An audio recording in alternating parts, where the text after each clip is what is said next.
the post game, everyone. I'm your host tonight, Chris Billings, joined by Tony Parlay Reyes, as well as Josh Tolle, straight from merry old London. And then we have Raiders in Arizona, currently playing overtime right now, 23-23, 7.5 minutes going on there. Let's get into it. Let's go. Probably the biggest headline of the day, clearly. Dolphins beating the Ravens to a unreal game. I think he finally silenced his haters.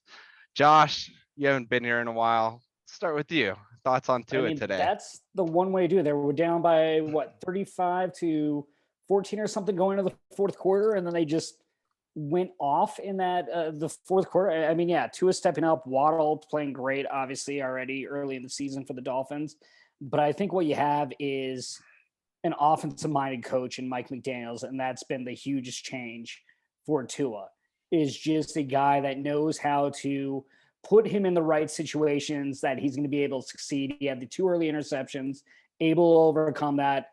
And obviously when you have Tyreek Hill, where it's really between him and Justin Jefferson right now as the best 2 receivers in the game, I think. Cooper Kupp obviously in there as well. But when you have Tyreek Hill on there, I mean, you just have so many weapons now that Tua has to his advantage. And that was huge today. And they took advantage of it, obviously. Yep. Yeah, like I'm trying to I'm slipping here because I have been drinking a little bit today, but previous coach last year would have Brian Flores. Yeah, Brian Flores would have pulled him second half. Like Teddy would have been in there second half. Like you wouldn't even given him that opportunity at the comeback. Tony, what do you think about Tua today? You're always kind of on the fence about Tua, so I'm interested to hear what you have to say. Still on the fence. Still on the fence. That was a lot of yak from Waddle and Tyreek Hill. That doesn't seem like something that you can always depend on every week. Still on the fence. Impressive game. But they also did this against a Baltimore team, like a team that's picked to win and be up there in the AFC for at least not the championship, but possible up there probably with the Bills and who would be the other team, like Bengals probably, as the top 2 teams in the AFC right now to possibly go to the Super Bowl. Yeah, and you said the Ravens did have a lead, so maybe something is to be said about the Ravens defensive coordinator. I think people were talking MVP talk about Lamar Jackson, like at halftime. People were basically saying like, oh yeah, he earned that contract. Like it was smart for him to not take that deal like already. They're ready to crown him. And so yeah, like that was a big deal for the Dolphins today. Yeah, I mean, you got to look at that Ravens defense allowing that many points in the fourth quarter to give the Dolphins the ability to get back in there. Like Tony said, yards after catch, not tackling, not finishing the job. They had chances to put the game away, and they ultimately didn't. So, yeah, you put that on Lamar? I mean. No, you don't put that on Lamar. I think you put it more on the defense and in terms of that, especially in the fourth quarter. Weird to see from a Harbaugh coach team to have them just not commit to the end of the game. Basically, they let their foot off the throttle. Weird one. Any additional thoughts on that game? On the Dolphins at large, Ravens? I think the Dolphins might be a little sleeper team now that's like waking up like the entire NFL. I don't think people have this on the list when you have what Tua did. Like the only other 2 quarterbacks in Miami history to throw for 6 touchdowns, Dan Marino and Brian Gracie. That's pretty good company. Yeah, and like the receivers played lights out. Credit to Waddle, credit to the Cheetah. So honestly, is like the next hump for them to get over. Like they have to beat the Bills, right? They at least have to split with the Bills, or no one's gonna take them seriously. I think so. Yeah, I think so. Yeah. All right. That's the next little milestone for them. They can beat the Bills, then people will start taking Tua more seriously and be like, okay, it's the offensive-minded coach. Everything's in the right direction now. He's the guy. All right. Well, yep. Dolphins 42, Ravens 38.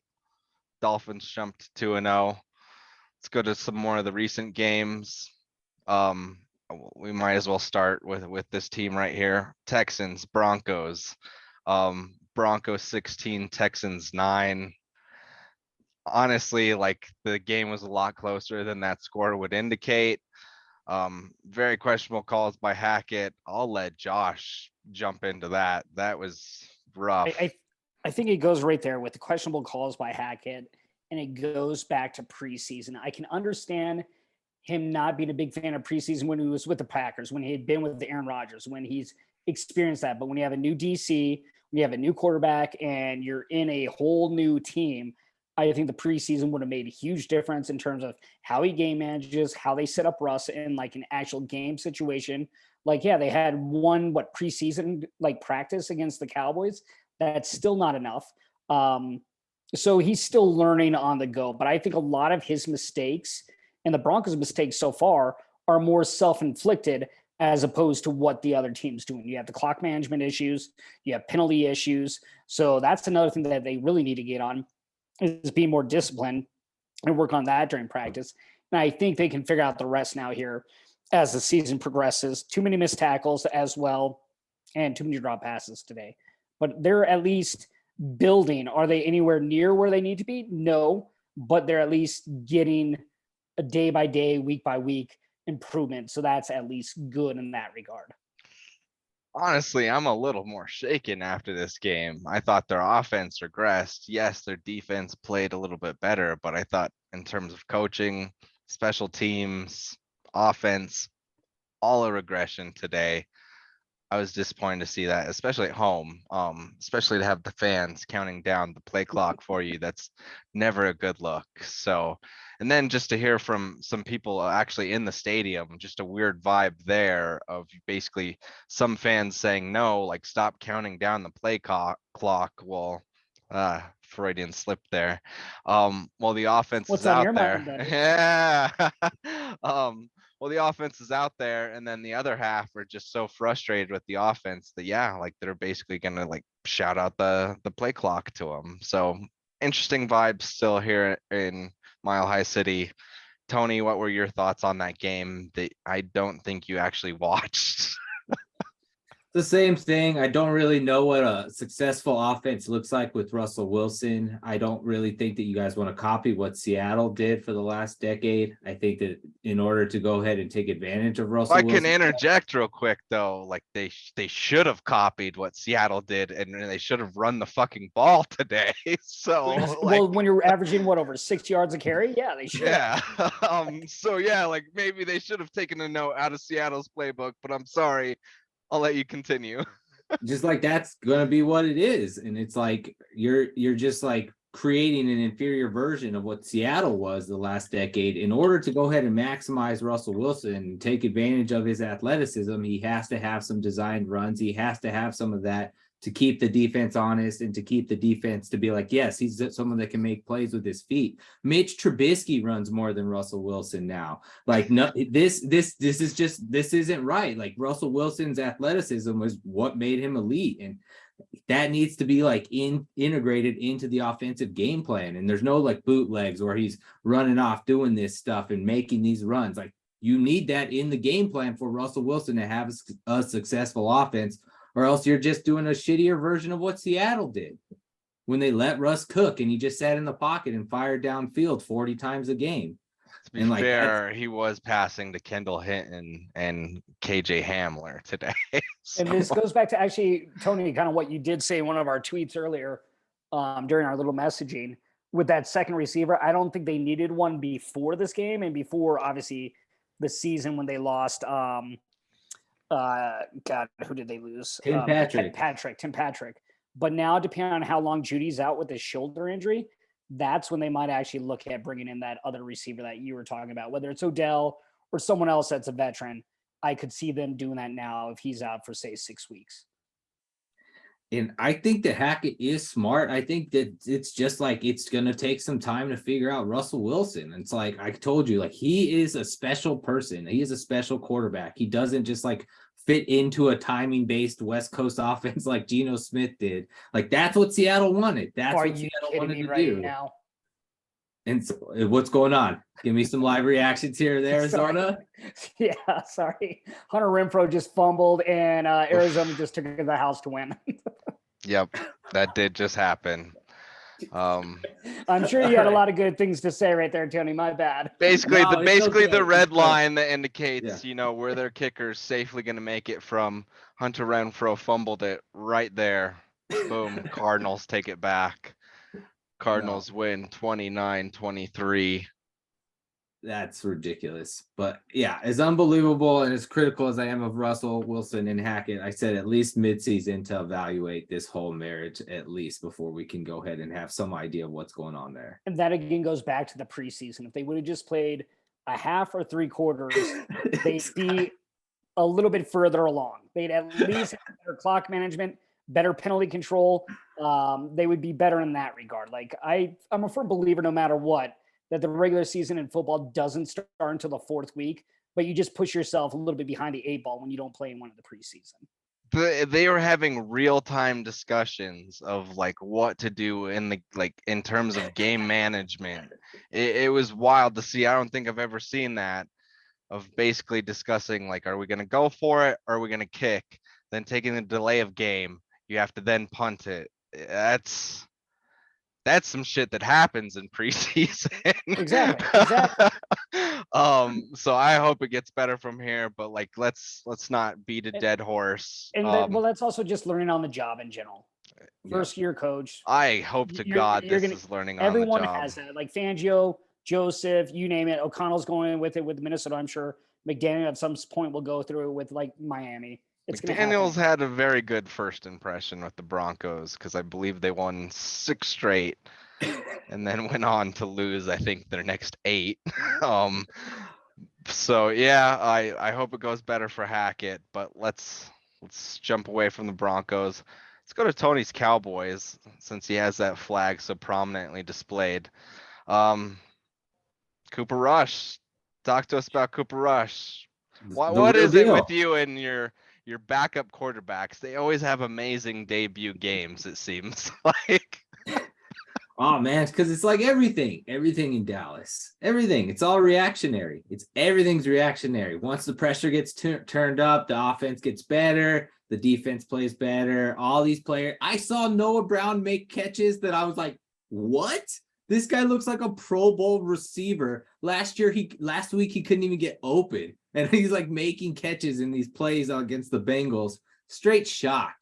Everyone starts playing better and performing better because they're worried that they're going to get fired in all this. But I'm very surprised that they won. I'm like shocked that they won that game. I thought they were going to lose it and blow it because I saw that they were giving up that lead. But so come on that note, Josh, the Bengals last year, were they a fluke? I thought they were a fluke. I thought they were like 2 years away from, if you would have said Super Bowl, like, all right, I'd say maybe, but definitely playoffs, like somewhere in there. I think they would have that pedigree. And I think you're seeing some of that bounce back. People know what they're about. They know, obviously, how to stop Mixon, Jamar Chase, and what you need to do in terms of Burrow. But I think it was just a game they also overlooked Dallas. Like, all right, no Dak. We could probably relax a little bit. And I think that's what happens a lot of times in any level where you just see like, hey, their main guy's out. You got who? Cooper Rush? Like, what was that? The Rush jersey? Like, I don't know. You're overlooking new people coming in. I think that's just what happened with the Bengals is they just overlooked this game. They're like, hey, we got this in the bag. And of course, not the case. I'm sure Bengals fans are hoping that this was just an overlooked game. Tony, my next question then to you is, are the Bengals going to do with Joe Burrow what the Colts did with Andrew Luck? Like, are they just going to waste this guy? It's a good question, man. Because he's clearly great. He's clearly a generational talent. And like, he is very much carrying this team. Him and Jamar Chase are carrying this team on their shoulders, I would say. Like, are they going to waste this opportunity? I don't know if they are. It's more like Joe Burrow kind of plays like Russell Wilson. He kind of plays like Tony Romo. He kind of plays unconventionally, and he holds the ball on. He holds onto the ball for a really long time to wait for players to make plays downfield. It's awesome when he like hits like a 60-yard bomb to Jamar Chase, but it sucks when he takes like 6 sacks in one half. And it's like, that's kind of like, you don't want him to stop doing that because you're like, you're Picasso. I don't want to make you fucking paint with crayons, but it's like you kind of have to like dial it down some, and he needs some type of structure in this, because if he just goes gunslinger mentality, he wants to hold on to the ball and find a touchdown on every play. And I think that's kind of like the adjustment period the Bengals have to go ahead and figure out, is how do we go ahead and corral in Burrow a little bit while allowing him to go ahead and take those deep shots where he is insanely accurate and insanely good at. But it's kind of trying to balance that into the game plan. I think that's what the Bengals' biggest struggle is going to be. Hopefully they can figure that out and they don't waste Burrow and like the Colts did with Andrew Luck. I hope not. It's not like the last 2 weeks, what we've seen, like the Bengals are what we thought they were, unfortunately. So jumping over to another game, Falcons, Rams. We'll touch on this real quick. Rams pull away 31-27. Falcons have a backdoor cover. Was a 10-point spread. I mean, is there anything really to pull away from this game other than the Rams bouncing back? Rams bouncing back. Falcons covering 2 weeks in a row. Yeah, good bounce back for the Rams. Yeah. Hey, great teams cover. Dude, Great teams wait. cover.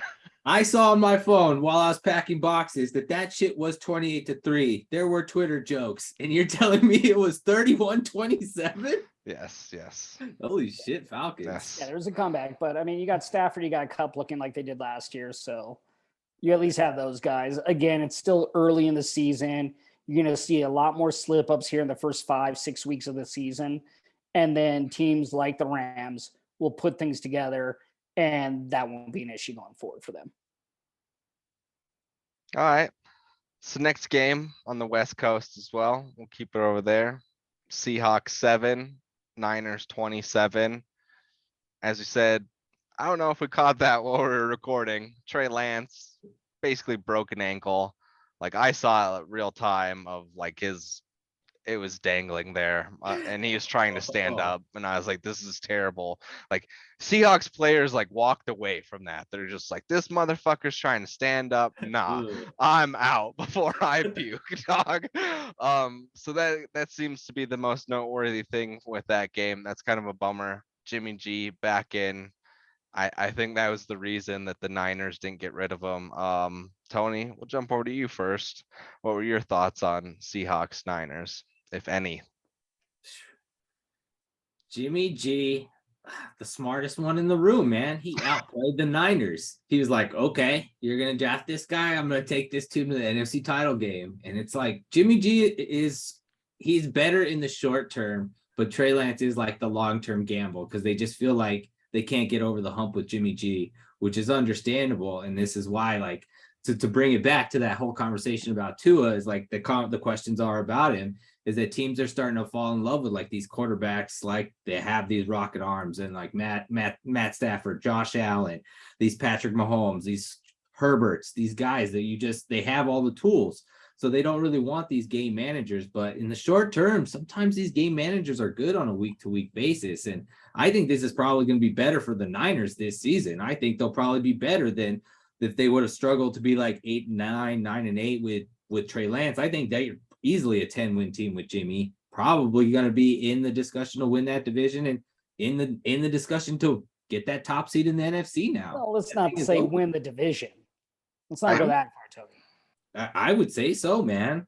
I think they have better odds to win the division now than they did yesterday. I still would have the Rams and Cardinals above them, but that's me. But I think it also goes to the point where that's why it's so important to have a quality backup in the NFL. When you have that guy that you know can come in, whether it's win the amount of games that you're saying, Tony, 10, or just say win 6 or 7, but having that guy that can at least keep you alive and build you for a playoff run. Like you look at, say, with the Cowboys, the Browns and Jacoby Brissett. He's not the starter. It's obviously Deshaun Watson, but with the suspension, they're hoping that Jacoby Brissett can at least get him there. And at least the 49ers know that is exactly what Jimmy G can do. He can get them to the playoffs and he can give them a legitimate chance of being successful. And that's why you hold on to him as opposed to trade him away. And maybe, they could have got a decent draft pick or a decent player in return. But when you don't have a proven commodity like Trey Lance, it was a smarter move to hold on to Jimmy G, and it showed today. I agree. All right, we'll move on from that game. Um, hey, let's go talk about Commanders at Lions, 27-36. Lions pull out the win. Hell yeah, love to see it.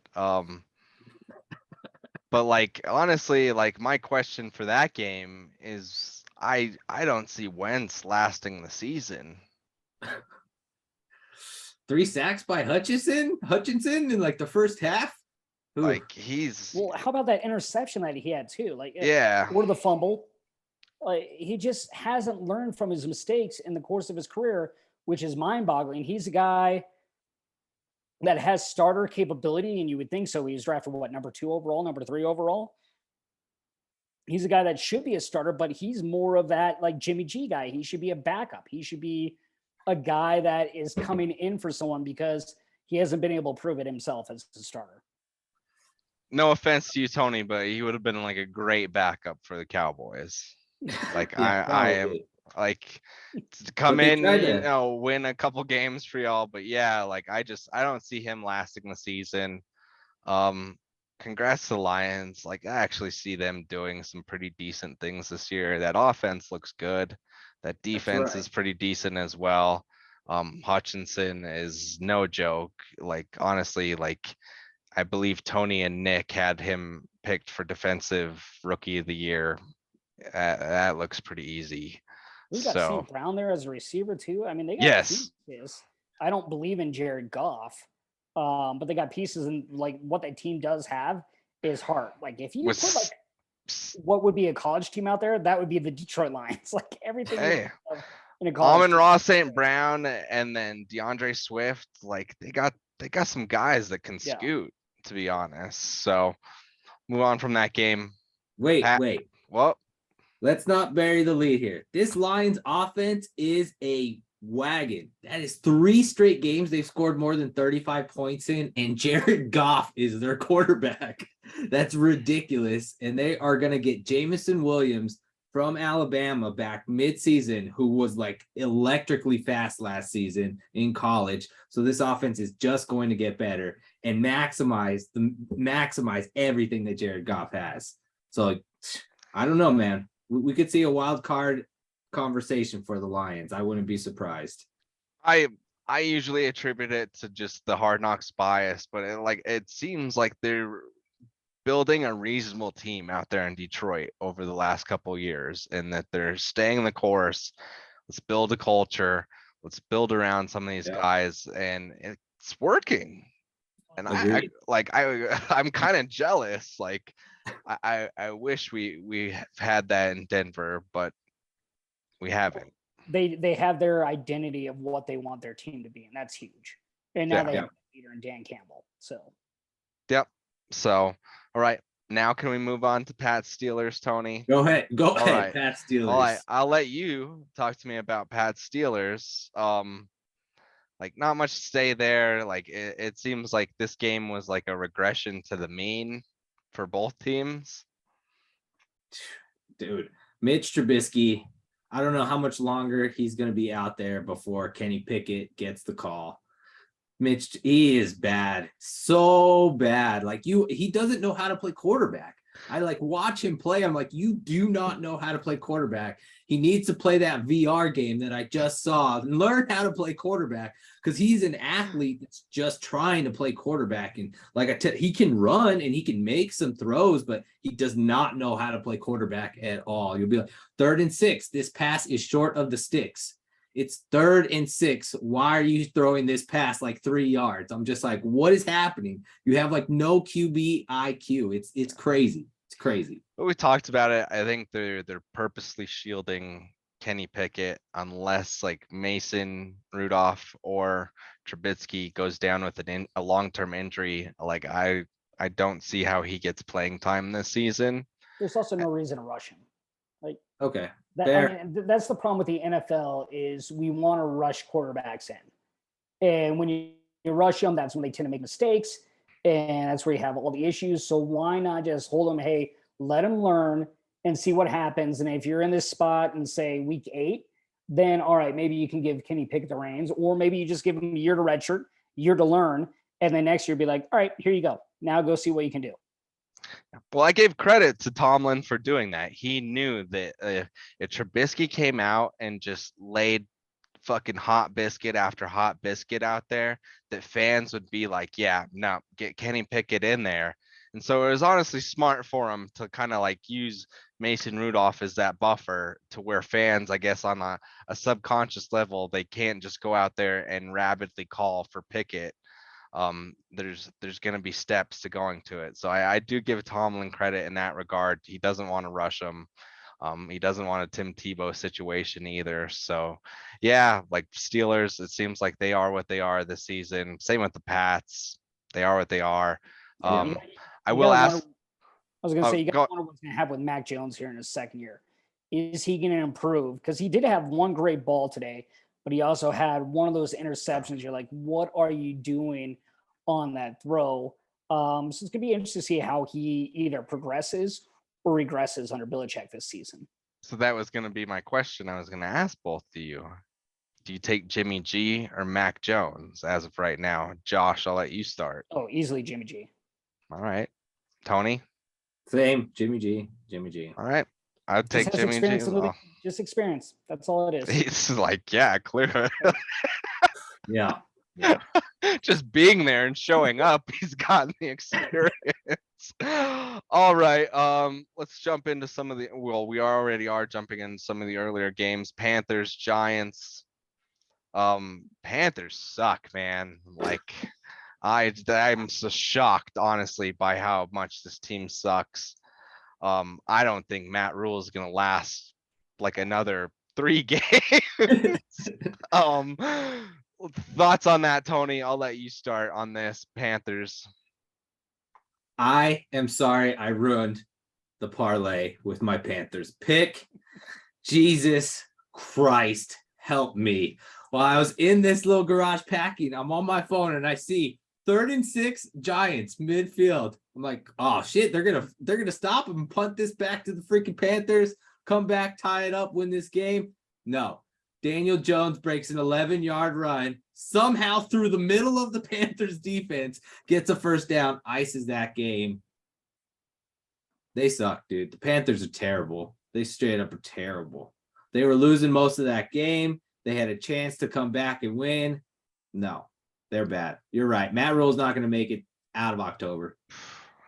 Josh, thoughts on the Panthers? Yeah, kind of in the same boat. I was never a big Matt Rule fan in the first place, taking him from Baylor and bringing him over to Carolina. I think it just goes to show some people are better as college coaches than they are pros. Grant, you have Baker in his first year with Carolina. Carolina's just not that good. Like Tony said, they don't have all the pieces on both sides. You don't know if McCaffrey is going to be in one week or out the other with another injury. And quite frankly, you just can't trust Baker Mayfield. And then as a backup, you can't trust Sam Darnold. So you're looking at 2 quarterbacks that you just don't know what you're going to get, because they do have talent on that roster. They just don't know how to utilize it if it's not named Christian McCaffrey. Yeah. I think they should probably trade Christian McCaffrey this season. Get some capital for him while you can. Because there is going to be a team out there that's going to be like, hell yeah, like we'll take them. And we'll roll with them. The other thing that I told Tony today, to use a big brother, the reality show, use a term from that. Robbie Anderson, holy shit, that guy's a floater. I don't know how this guy keeps getting work in the league and managing to collect yards, but I'll move on from that. We'll stay in the NFC South. Buck Saints. Brady finally gets that Saints, monkey off of his back, beats them 10 points, is able to cover as well in that game. Thoughts on that game? We'll start with Josh. I think the Buccaneers are not where they want to be this year. And I think there's obviously a lot of stuff going on right now with Tom Brady. There's probably a lot of stuff just missing with not having Gronkowski back in that tight end, because who they really throwing to over the middle? They also don't have OJ Howard anymore, who left the team. So you don't have that tight end position. Obviously you have Mike Evans. They didn't have Godwin. So you can look at, all right, we had a couple guys out with injuries. I think they need to get the ball off to Fournette a little bit more. Well, But they Mike just- Evans got kicked out of the game. Yeah. Him and Lattimore. Lattimore. Yeah, Yeah. yeah. So like they were wounded there at the end and still managed to do it. Yeah, I mean, there's drops going on. There was just bad holding penalties as well for the Bucks. They're still figuring out things here as they move forward. The Saints, I wonder what would have happened if they would have had Kamara in there, and how much different that game could have been, because they were right there with it with the Packers, the Bucks until the second half, and then the Bucks were able to get a couple plays to pull ahead. But in no way did I ever think the Bucks were dominating the Saints in that, which is also something to be said about a quarterback in Jameis Winston, who's playing with a spinal injury. I mean, he didn't look awful. He didn't look great, but at least they have some stuff. I think it would have been a much different game with Kamara in there. This is where I'm disappointed that Joe didn't make it tonight. He's very high on Jameis Winston, insanely high on him. Don't know why. He seems to think that the corrective eye surgery that he got is going to make him into a world-class talent. Not so much today. Tony, what were your thoughts on this game? Bucks defense. It's so legit. They make plays, man. They just make plays. Almost like somebody on this show said that. you were onto something with this Bucks defense, shutting the Cowboys down in week 1 and then coming New Orleans, figuring them out. I think that's what was most impressive to me. That was my takeaways. Well, to Tony's point, like everybody's so quick to shit on the Cowboys that like everybody's like, oh yeah, just the Cowboys fumbled that and suck so much. And I'm like, no, like I think there was a lot more credit to the Bucks defense in that game than people realized. And so I'm glad that people are kind of coming back around on that. Yes, they're a good defense. Like it wasn't just the Cowboys sucking. Well, and I think that's the problem with like fans in general nowadays. Like I'm guilty to it as well, is where you look at so much in like what the offenses do instead of giving like credit when it's due to the defense. We just don't focus on that as much, especially when you look at penalties favoring the offense in every which way. When you have a good defensive performance, sometimes it does go overlooked, and it's a shame in some ways. Yeah. Especially in the second half of games where defenses will really clamp down and people just completely overlook it and are like, that team choked. And it's like, well, no, their defense just really like clamped down and played. All right, Tony. Speaking of those clamped down defensive performances, let's talk about your Jacksonville Jaguars. That's you must have been reading my mind, sir. That's where we're going. Sir. My background gives it away. I'm here Take in us there. Jacksonville, taking a little swim in the hot tub. Yes, that was my lock of the week, Josh, was that the Colts were going to lose badly in Jacksonville, and boy did they. Like honestly, it got to a point where I was laughing at this game. It became comically hysterical of just the mistakes the Colts were making. Josh, talk to me a little about Colts. Matt Ryan, most overrated quarterback in NFL, maybe in history. He had 1 year, goes to the Super Bowl. They blow it. Everyone's living off that. Like, granted, like, all right, you have your best receiver out in this game with Pittman. I honestly don't know how much that would have made a difference. I just don't think the Colts are as good as people think. Even when they had Phyllis Rivers, not as good. And then last year when they had Carson Wentz, not as good. They're just a team that has been really mediocre. Even with Andrew Luck, they were mediocre. They were a playoff team, but they weren't like one of those ones where you were thinking, all right, this team's going to get to the Super Bowl.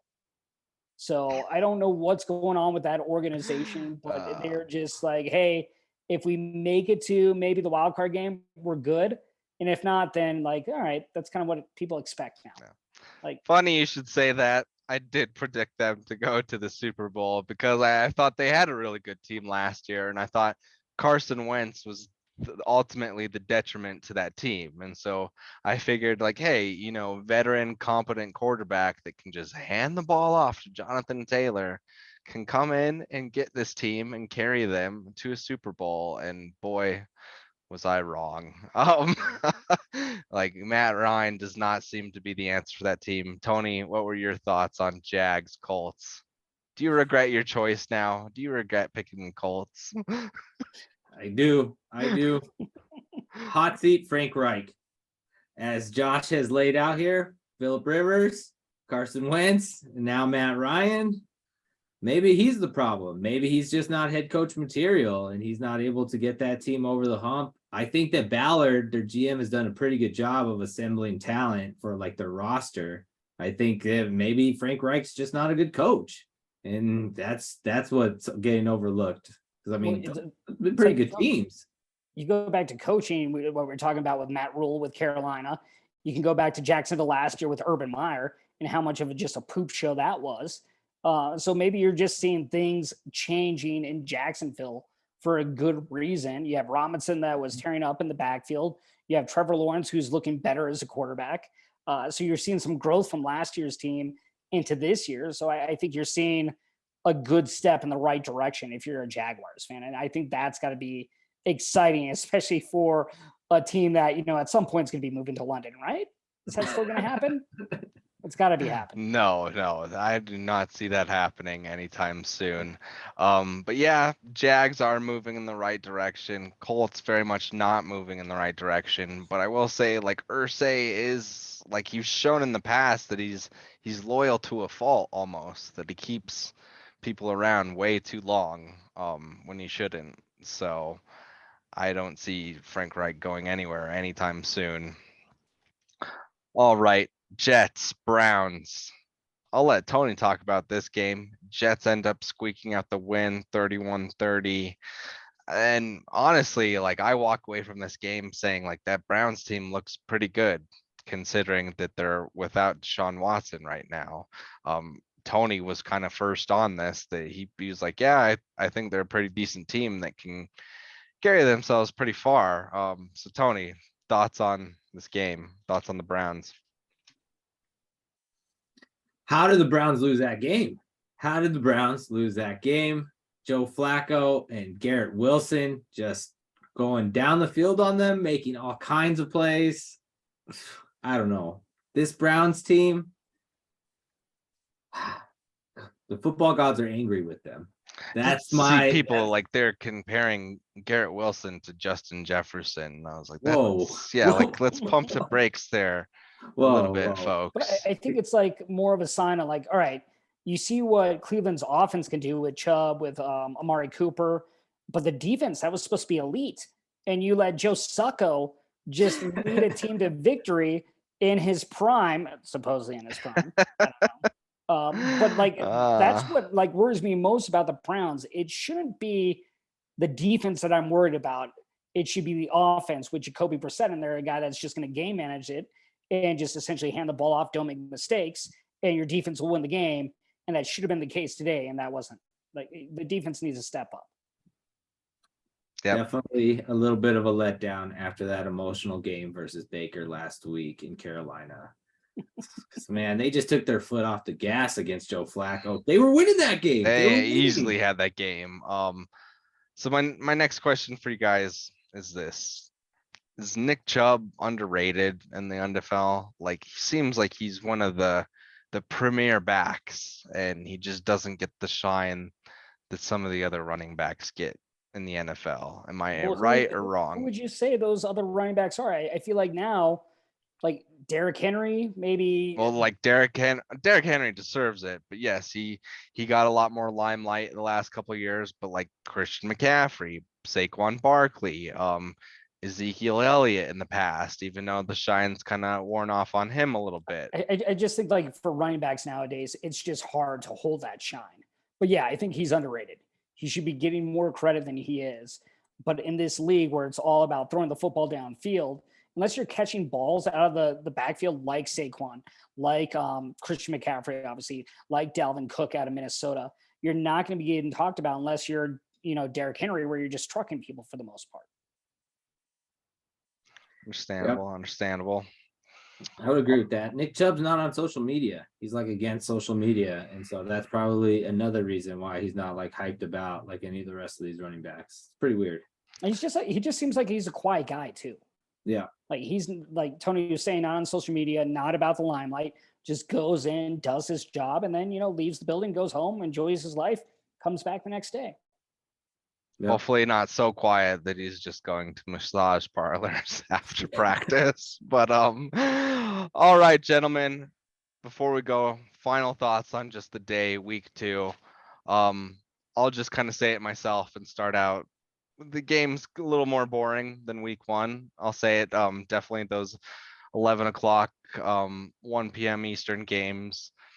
Not as exciting as last week for sure. But hey, I'm still happy that football's back. I'll say that. Tua, very impressive.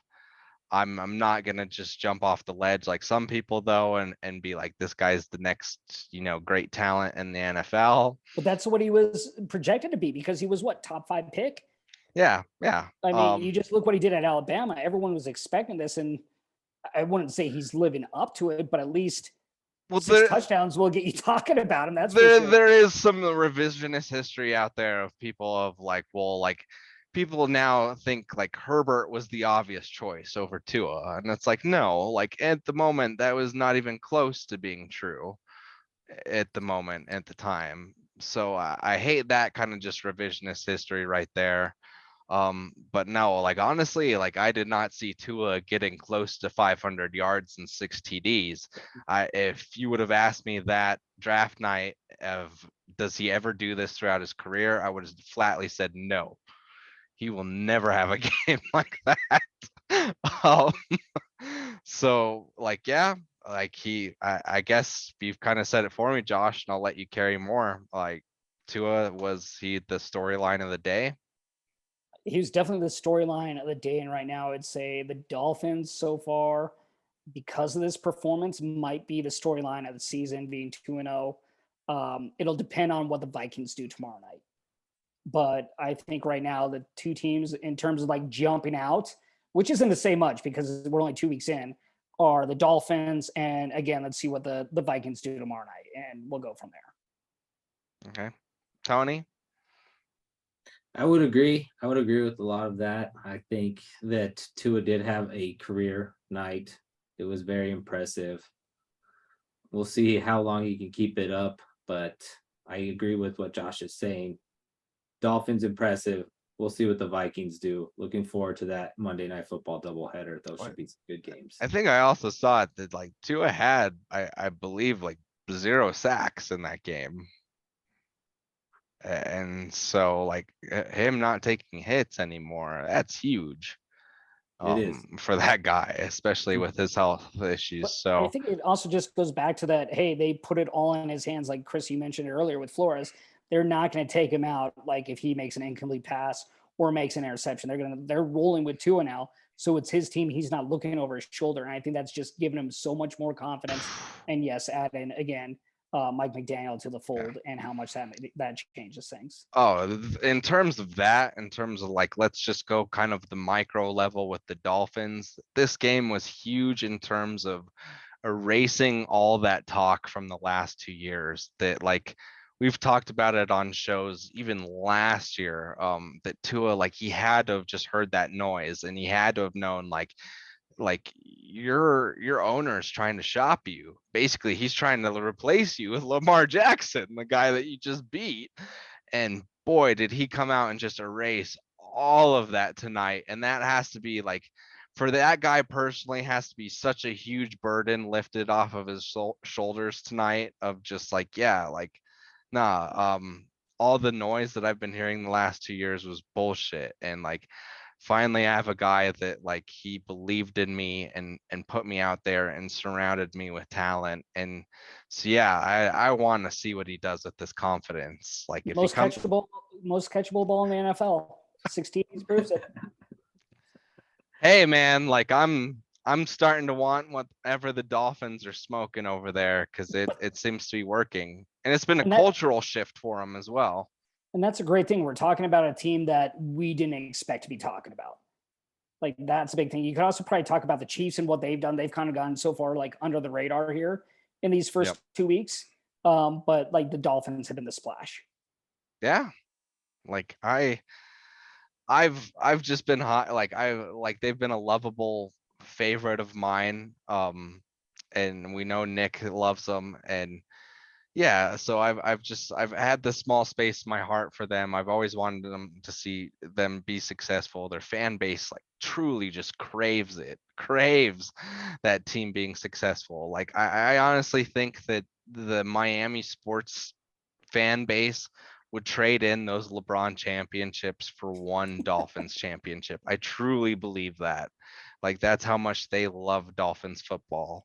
I'll tell you So- what they would trade in for a championship, the Marlins trophy. No one gives a shit about baseball out there. Yeah, they would. And they probably already have traded those. And to be honest, they're in a pawn shop in Tampa. That's actually how they right got the now. All right. On that note, we'll get out of here. We'll go watch some Sunday night football. Let's get some quick predictions there. We have Bears at Packers. Packers favored by 10 points. Josh, who you got? Nicolas Cage doesn't lose to the Bears, man. Aaron Rodgers always wins, so I'm going Packers. Bounce back game. Tony? Yep, get right game. Packers win big. I say Bears cover tonight. I think it might be a new look Bears, but I'm sure I'll be disappointed. I hate Aaron Rodgers and want to see him not succeed, but hey, What's wrong with you two? He's a douche. That's the post game show, week 2. Thank you so much. Thank you for Josh for showing up for this, our special guest tonight. Thank you to Tony Parlay in the middle of moving right now. And then me, I'm going to go jump in the hot tub and go celebrate that Jags win.